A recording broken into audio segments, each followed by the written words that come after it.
एक दिन उसके द्वार पर कोई संत आए, कहा भैया जा रहे हैं तीर्थ यात्रा पर, पैदल हूं, हर गांव में भिक्षा मांग कर खा लेता हूं, सो भैया आज की रात यहीं गुजारनी है तो तुम्हारे द्वार पर ही आज हम विश्राम करेंगे, तो भोजन की व्यवस्था करो।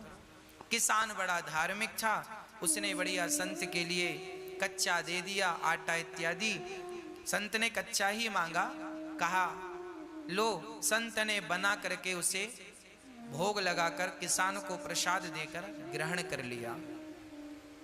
संत ने सोचा कि इसका अन्न खाए हैं, कुछ इसकी सदगति। देखो संत के पास क्या है देने के लिए? संत के पास देने के लिए एक ही चीज है, बोले ईश्वर तक पहुंचने का उपाय, ईश्वर तक पहुंचने का रास्ता संतों को पता है, सो वही रास्ता सबको बताते रहते हैं। किसी की समझ में आता है तो उस रास्ते पर चल के वो ईश्वर तक पहुंच जाते हैं, किसी की समझ में नहीं आता सो नहीं पहुंच पाते। संत ने कहा किसान से, भैया तुम रोज 1 घंटा कीर्तन किया करो।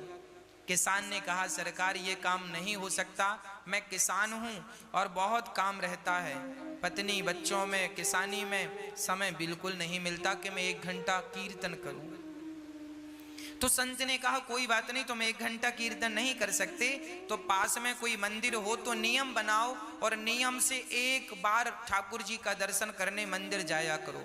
किसान बोला सरकार हम ये भी नहीं कर सकते, मंदिर थोड़ा 100-200 कदम पे दूर है, कई बार समय नहीं मिलता, भागना पड़ता है खेत की तरफ।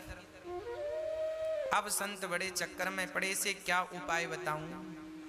तो संत ने उसी से पूछा अच्छा ये बताओ तुम क्या कर सकते हो, जो भी करना नियम से करना, वो नियम तोड़ना मत।